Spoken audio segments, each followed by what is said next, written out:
9일 잊고 있었던 축복. 당신의 역할은 무엇입니까? 몇 년 전에 더글라스 데프트라는 전 코카콜라 회장이 신년사에서 인생을 5개의 공, 일, 건강, 가족, 친구, 그리고 영혼을 공중에 돌리는 저글링으로 비유한 적이 있습니다. 그 글을 읽으면서 참으로 멋진 표현이라고 생각했습니다. 저는 그 저글링을 개인에게 주어진 다양한 역할들로 생각해 보았습니다.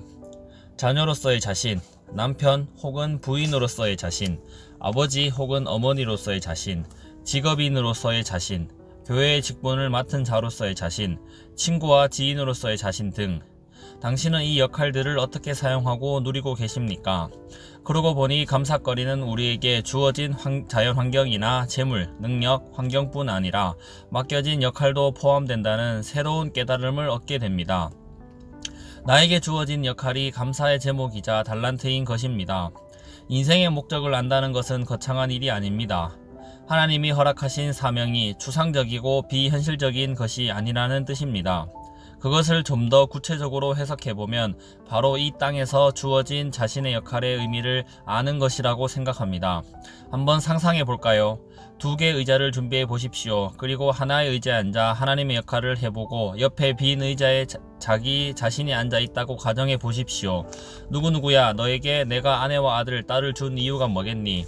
그럼 옆에 의자에 앉아 있는 자기 자신은 뭐라고 답할 수 있을까요? 우리에게 그 역할을 주신 하나님의 선하신 목적을 생각할 때 우리는 인생의 사명을 찾을 수 있을 것입니다. 특히 중요한 점은 하나님이 주신 역할은 비교의 대상이 아니라는 것입니다.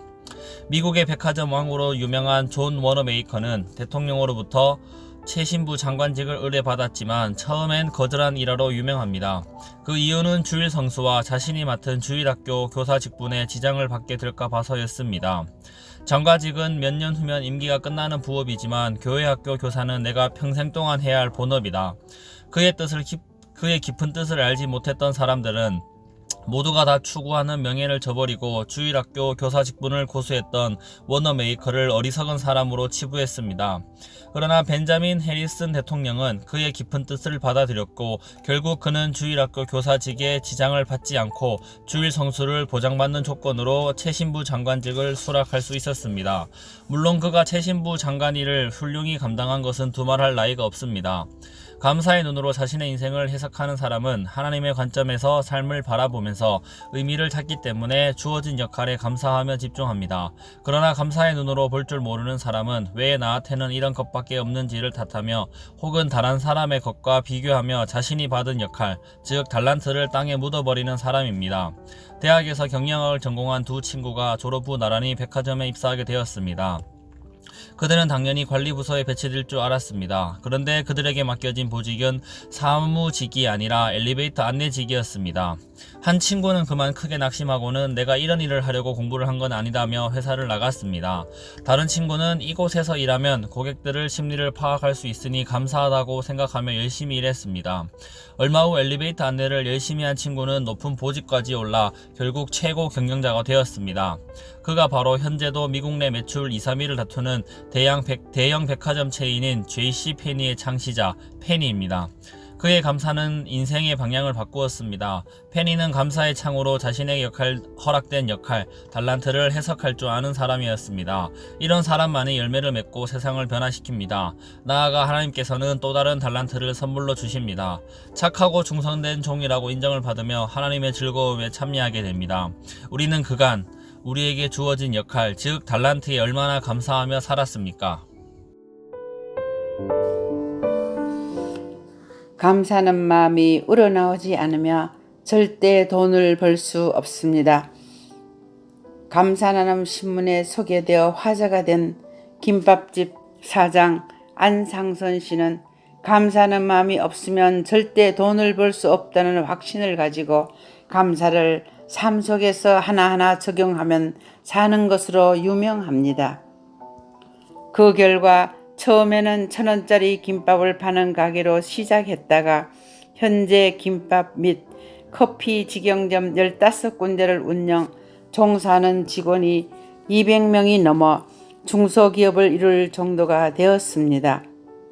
안 사장은 해외여행하기가 어려웠던 시절 골목길에서 6평짜리 김밥집을 할 때부터 종업원들이 열심히 일해 주어서 감사하다며 부부 동반으로 해외여행을 보내주었습니다.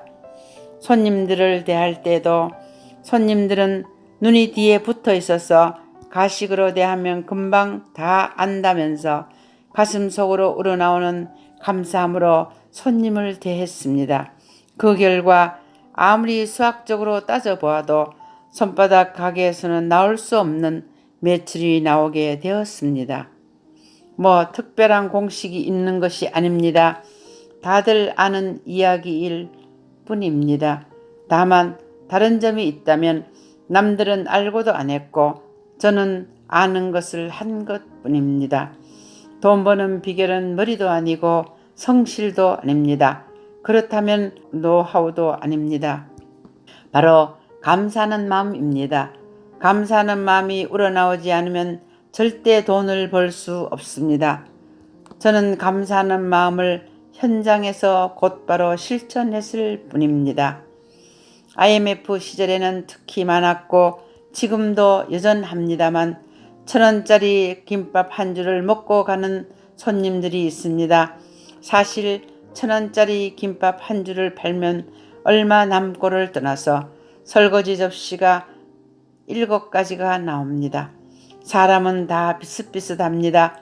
설거지 접시 7개에 생각의 초점을 맞추게 되면 마음에서 우러나오는 감사를 할 수 없게 됩니다. 이럴 때마다 저는 그 손님이 수많은 가게 중에 우리 가게에 왔다는 것을 대단한 사건이라고 생각했습니다. 그러면 감사가 저절로 나오게 됩니다. 한 번은 이런 적이 있었습니다. 새벽에 김밥을 사러 오신 여자 손님이 슬리퍼를 질질 끌고 가게에 들어왔습니다. 세수를 안 했는지 얼굴에 때국물이 흘렀고 머리는 엉클어져 있었으며 옷차림도 엉망진창이었습니다. 나도 인간인지라 아무리 감사를 하려고 해도 감사가 나오지 않았습니다. 물 흐르듯이 가식 없는 감사의 마음을 보여야 하는데 불가능했습니다. 감사거리를 찾기 위해 얼른 그 손님을 다시 쳐다보았습니다. 키가 잘생겨 보였습니다. 마음속으로 키가 잘생긴 분이다 라고 외쳤더니 감사하는 마음이 우러나오게 되었습니다. 이렇게 한 사람 한 사람을 감사하는 마음으로 대했더니 소문이 나게 되었고 결과는 매출로 연결되었습니다. 손바닥만한 가게에서 일어난 매출이 200평짜리 레스토랑보다 많았습니다. 그는 자신에게 주어진 역할을 달란트로 여기며 감사함으로 받고 충실하게 살아간 또 한 명의 사람이었습니다.